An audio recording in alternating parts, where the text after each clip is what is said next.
So this is the difference between random forest classifier and decision tree classifier.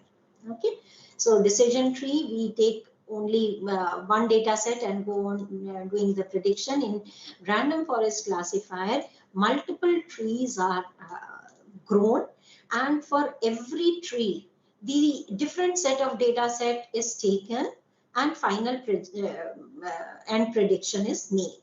Then final prediction is made by using the majority vote taken out of the result of these trees. Then the next one being the next machine learning algorithm is support vector machine. It analyzes data and recognizes pattern used for classification and regression analysis. Support vectors are simply the coordinates of individual observation. The SVM classifier is a frontier which best segregates the two classes, and this is called as a hyperplane or hyperline. The benefit of this is that it works really well with a clear margin of separation, whereas it is very effective in in high dimensional spaces. So if you are using a data which has very high dimensionality, such as hyperspectral data set, then such type of algorithm works very well. It is effective in cases where the number of dimensions is greater than the number of samples. So typical in the case of hyperspectral data sets. It uses a subset of points in decision function, so it is also memory efficient. But when we have large data set, because then the support vector machine is not a good option, because it takes a lot of time for training the model. When the data set has a large amount of noise, then also, or if the target classes, they are overlapping, then also it doesn't perform well. It performs well when our classes are having a clear margin of separation, so that the hyperplane can be constructed properly. This is the disadvantages of support vector machine. Another algorithm that is often used is classification and regression tree, which is called as CART. It is available in Google Earth Engine. So many of you who have worked on Google Earth Engine, you must be aware, or you must be knowing about this particular algorithm. It is a decision tree algorithm which can be used both for classification and regression analysis also. So it is a non-parametric algorithm. It is a predictive model which explains how an outcome variable's value can be predicted based on other values. It is a decision tree. Each fork is a split in a predictor variable, and each end node contains a prediction for outcome variable. In the tree, in the decision tree, the nodes are split into subnodes on basis of threshold value of an attribute. The root node is taken as training set and is split into two by considering the best attribute and threshold value. Further, the subsets are also split using the same logic. Okay.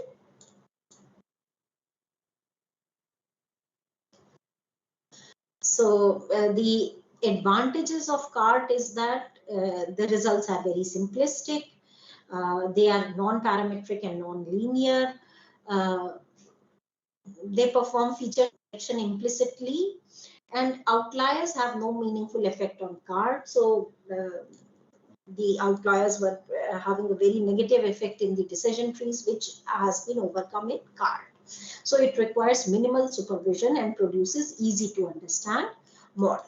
The limitation of CART is that sometimes it tends to overfit. The model tends to overfit, and low bias and high variance is expected in such type of models, and the tree structure sometimes become unstable based on the data set that you are providing. These are some of the unsupervised learning processes, learning algorithms, clustering, So the advantage of unsupervised learning is that it automatically splits the data set into groups based on their similarities. Anomaly detection can discover unusual data points in your data set. It is useful for finding fraudulent transactions and so many other things. Association mining identifies set of items which often occur together in your data set. Okay. So disadvantage of unsupervised learning is that you cannot get precise information regarding data sorting, and the output as data used in unsupervised learning is labeled and is unlabeled and not known. Less accuracy of the results is obtained because the input data is not labeled by people in advance. The another thing is that the spectral classes that are generated using unsupervised algorithm, they are not the information classes. So the user needs to spend time interpreting the labels and giving the labels to these spectral classes. Another thing that is difficult is that over time, the spectral values of the features change. So from one image, if you are taking out, then you will not get, means if the data is of different dates, then you may not get the similar spectral classes. Now comes another branch of machine learning, or another subset of machine learning, that is deep learning. Now, deep learning is very, very popular these days. Now, what is deep learning? It uses multiple layers of model. Now, multiple layers in the model, and in these multiple layers, the features are successively or progressively extracted. So in maybe in the first layer, only the edges are extracted. In the second layer, these edges are joined together to form certain structures, and in the third layer, another means these structures are grown, and means large structures are formed, and so on. Means this is just an example that I am giving you. So each layer or each level learns to transform its input data in slightly more abstract and composite representation. So what happens, whatever learning is made by the first layer, it transfers its learning to the next layer. So next layer has some input from the previous layer, and then it goes on building up on that particular information, and then transfers whatever it has extracted to the next layer. So this is how the deep learning is done. So in machine learning, what we are doing is we are taking an input, we are extracting the features as you have seen in the previous slides, and we are extracting the features and then doing the classification. In deep learning, we are only providing the input, okay, and giving the for training we are giving the input and the output. The feature extraction, what features would be required, what would be most suitable for this particular classification, so that all is decided by the model itself. So it is kind of a black box which you don't know what is happening. So it is adjusting itself so as to give you the best results. Okay, so you can see here, this is a deep learning neural network in which we are having one input layer. Red neurons are input layer, blue neurons are output layer, and in between these are the hidden layers. So if we are going in for an image recognition application, the raw input may be a matrix of pixels. The first representational layer may abstract so this input layer will have only the pixel values, and from the pixel values, the second layer may compose and encode arrangement of edges, First of all, it will take out the edges. The second layer may compose and encode arrangement of edges. The third layer may encode a nose or eye, and the fourth layer may recognize that this image contains a face. So step by step it goes on, learning and finding out, getting nearer and nearer to the output. Okay, so before getting into the details of deep learning, let us talk about the neural networks also, because neural network forms a very important part of deep learning model.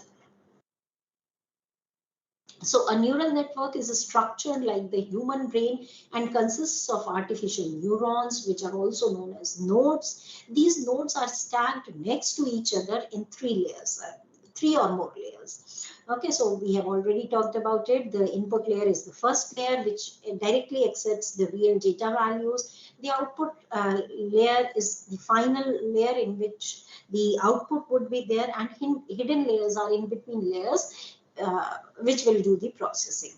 So data provides each node with information in form of inputs. The node multiplies the input with random weights, calculates them, and adds a bias.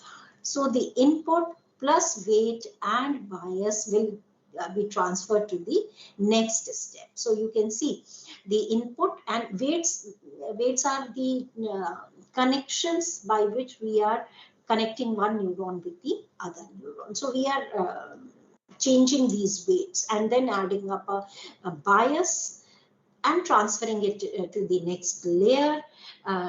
Then based on the activation function, a threshold is decided. So if my value is more than the threshold, then the neuron in the second layer gets activated, and finally the information is passed on. Okay. So now these how these neural networks work, let us talk about. So this is a very classic example of working of neural networks, in which we want to find out or identify the handwritten digits. So human, when we are giving any of these images of number 3, so you will be able to identify that this is number 3. So but how this problem can be solved using a computer? So this is our problem. So suppose we are having a 28 pixel by 28 pixel image. Okay, so that forms 784 pixels. So in our input layer, we will have 784 neurons, one neuron representing every pixel of the 1 pixel of the image. So some pixels are having black values, so 0 values, so they have not been activated. The others are having, some are having value 1, some are having between 0 to 1. So accordingly, the values are provided to the neurons. We have decided on the activation function also.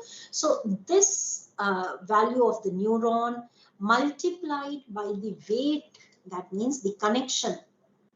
Every neuron is connected to every neuron in the second layer. So these connections are the weights. So pixel value or value in the neuron multiplied by the weight, and we add up a bias. So that is given to the next neuron, and based on the activation function, whether if the value is more than the threshold, the neuron in the second layer gets activated. So like this, it goes on transferring the information. Okay.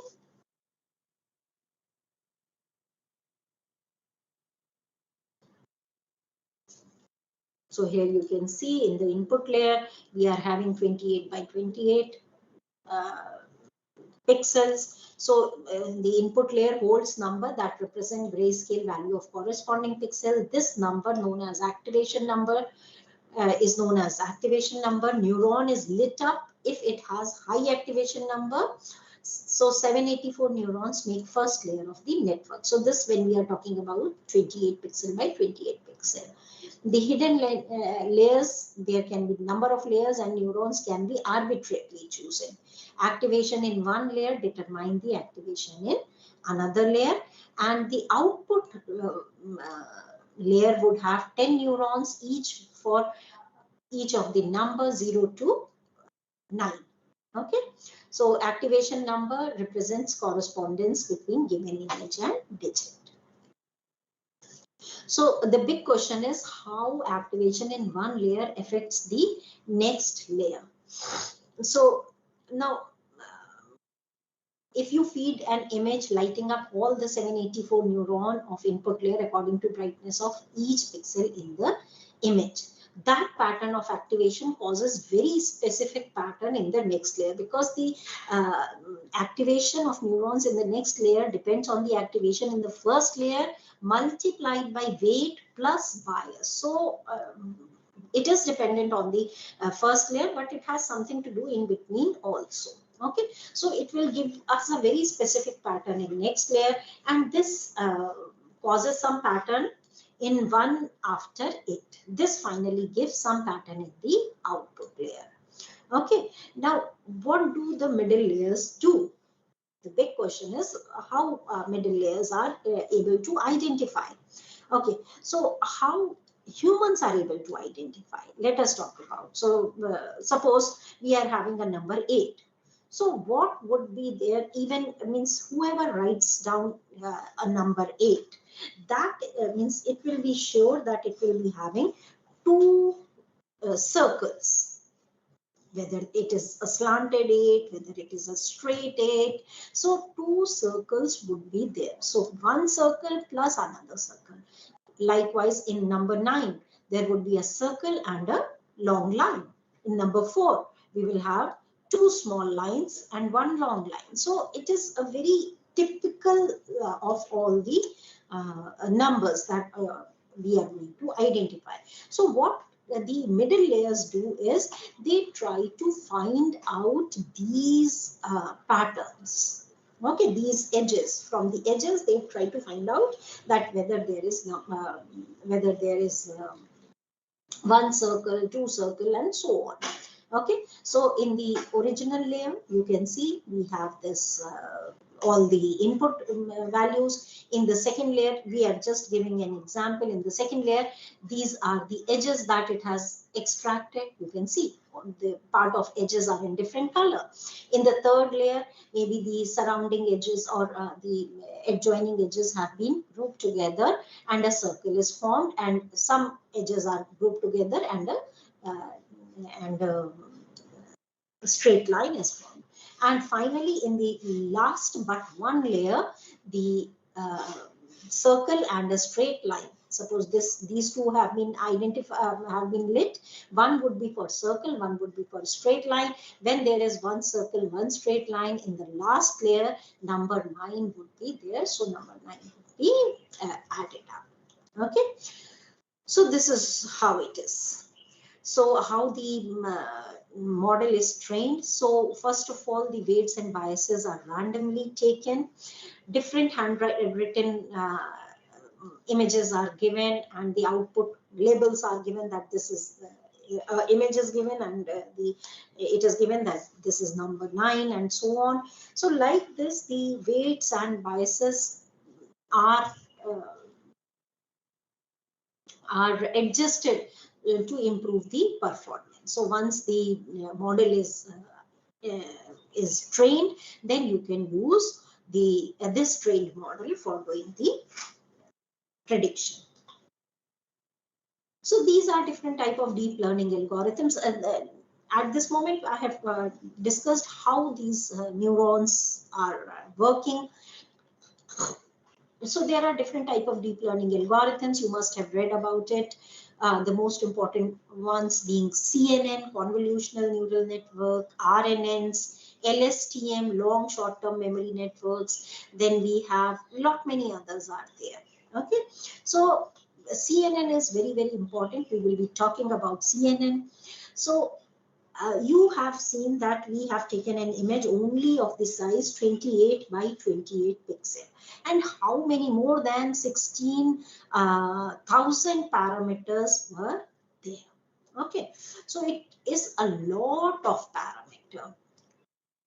When we are using a image, it will have more than 4,000 by 4,000 pixels, and the parameters to be adjusted when we are using artificial neural networks becomes very, very large. So we cannot do adjustment of such a large number of parameters. So the idea is, why not we divide the image, why not we find out certain option in which the number of parameters are reduced. So what they have done is they have used up the convolutional neural networks. So in convolutional neural networks, they are using, instead of the original image, they are using filters. Convolutional filters are used, and the output of these filters are used as features for doing the and used for neural networks. So whatever number of features or filters you are using, those many number of images are generated, those many number of features are generated. The filtering operation, I am not going into detail because I am sure that you all are aware of it. So in deep learning, a convolutional neural network is a class of deep learning networks which is most commonly applied to analyzing the images. It takes input image, assign the importance or weights to various aspects in the image, and differentiates from others. So they are regularized versions of fully connected networks. Fully connected network is what we have discussed just now, in which every neuron is connected to every neuron in the next layer. So this is a typical architecture of a CNN model, in which you provide the input data. Then we have this convolution layers. We have multiple convolution layers. So using this convolutional layers, the size of data goes on decreasing. Once the size is manageable, then we perform an operation called as flattening of the data, and at the end we are using these fully connected layers only. Fully connected layer means the ANN that we have discussed just now. So in the end we are using the fully connected layers, but prior to using fully connected layers, we are applying convolutional filters on the image so as to reduce the number of parameters. So this is a typical architecture of CNN. The CNN consists of input layer, hidden layer, and output layer. In any feed-forward neural network, any middle layers are called hidden because their input and outputs are masked by the activation function and final convolution. In a CNN, the hidden layers include layers that perform convolution. So we have filters, convolutional filters in between. So convolutional layer followed by pooling layer, convolutional layer followed by pooling layer. Okay. And at the end, we are flattening this, making it into one dimension, and performing the final classification by using fully connected layer. So these are convolutional layers and filters that are used. Convolution means to pass over the data. Repeated application of some same filter to input results in a map of activations called as feature map, indicating the location and strength of detected feature in an input such as image. So a convolutional layer within the neural network will have following attributes. It will have filters, which will have a specific width and height of the filter, the number of input channel and output. These all are called as hyperparameters. So you must have heard a term, parameterization. That means what hyperparameters are selected, how they are selected, and how they are adjusted. Okay. The depth of convolution filter must be equal to number of channels of the input feature map. The hyperparameters of convolution operation like padding, size, and stride means how much would be the size of filter, how the padding is done, means how the filter is going to move. So the stride means how it is moving, whether it is using every pixel or it is skipping some pixels. So that is a stride. So padding means the outside zeros, how they are used. Stride means how far the kernel steps over the pixel. That means how is it moving. So all these are hyperparameters that we will be deciding. So what's important with CNN is that size of our input data does not impact how many parameters we have in our convolutional layer. What matters is that how many number of features or number of channels we are using. So here you can see this is the original image. Okay, in original image has suppose 3 input channels. Okay.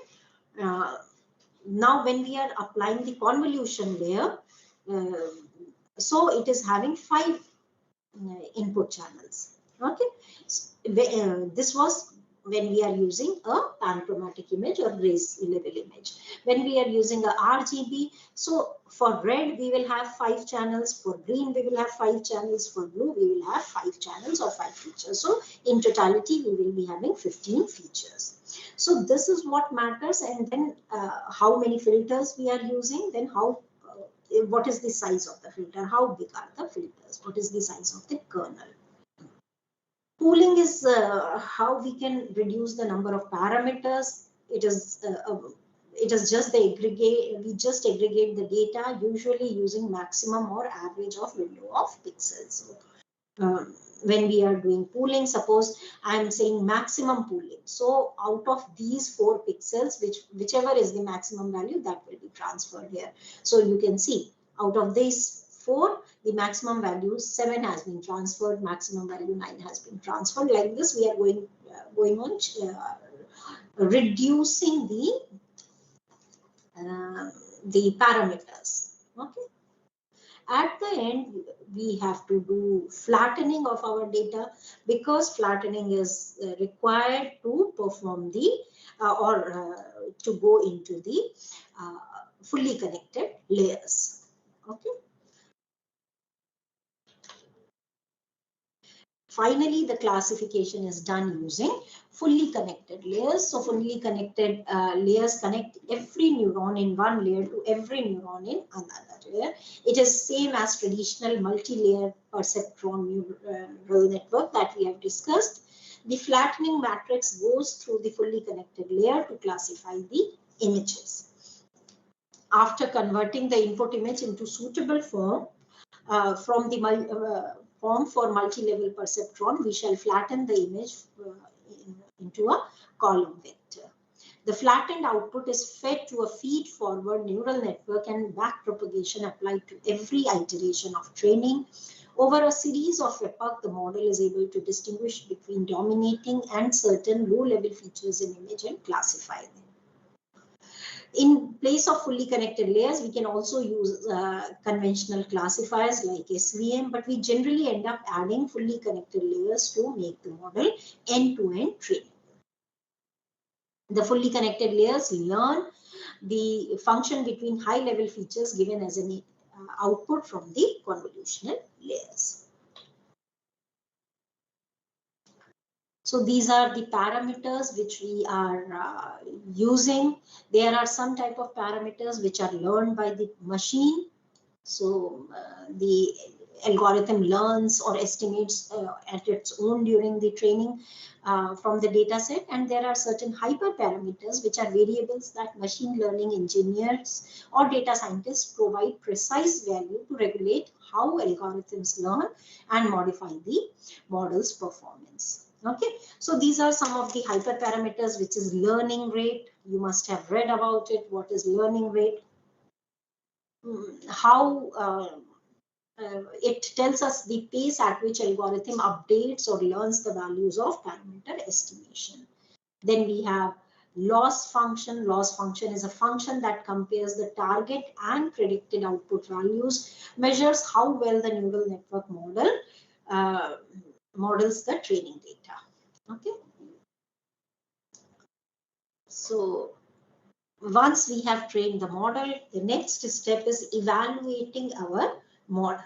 So we have to split our data into training data and testing data.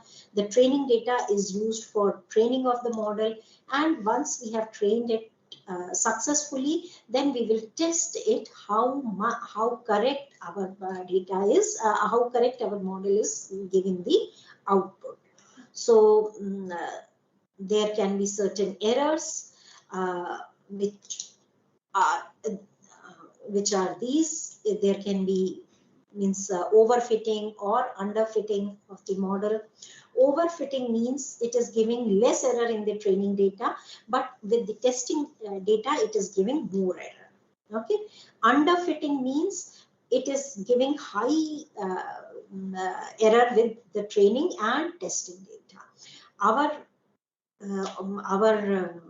objective is to get a good model, which is a best fit model, in which the training as well as testing error is less. Okay, so overfitting is when the model fits too much to the noise from the data set. Underfitting is model does not capture the underlying trend of the data and does not fit to the data well enough. Overfitting results in low error on training set, but high error on testing or validation. Whereas underfitting results in high error in training and testing data. Underfitting is a result of excessively simple model. When we are not adjusting our parameters properly, then we are getting underfitting of the model. Okay, so once the model is tested, then you can do the classification. Classification can be evaluated using a confusion matrix in which there are certain parameters such as recall, precision, F1 score, which all depend on true positive, false positive, false negative, and true negative. Okay, so create this confusion matrix and you can calculate these recall, precision, and F1 score.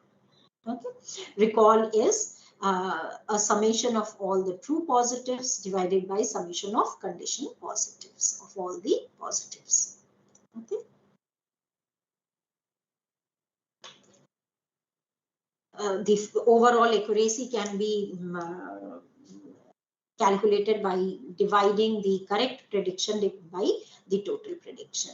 Precision is to identify only the relevant data points in the classification data, and recall is the ability of model to find all the relevant cases within the data sets. F1 score is harmonic mean of precision and recall. Okay. So these are some of the architectures of some of the CNN models. This is for LXNet. This is ResNet 34. 34 means it has 34 layers. This is UNet. UNet is used mainly for segmentation, in which we first of all decrease the size and then increase the size. Inverse is also done. YOLO is again another new model which stands for you look only once. So it involves single neural network trained end to end that takes image as input and predicts bounding boxes and class labels. Now, how these things were applied in remote sensing data. Some of the case studies done at IIRS. You can see this is target extraction, and here our target is aircraft. Okay, so the data was trained and the targets were extracted. So this all is done using CNN. ResNet was used. Okay. You can, there are two methods. One is you can do the counting by making the bounding boxes. Okay. The second one is when you want the exact shape of the target, then you can do the segmentation of the target also. Okay. Similarly here, this is the automatic detection and monitoring of brick lane.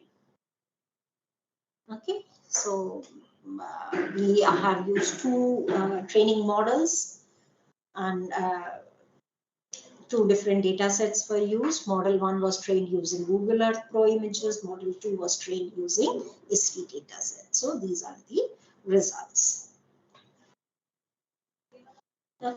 The CNN was also used for urban feature extraction.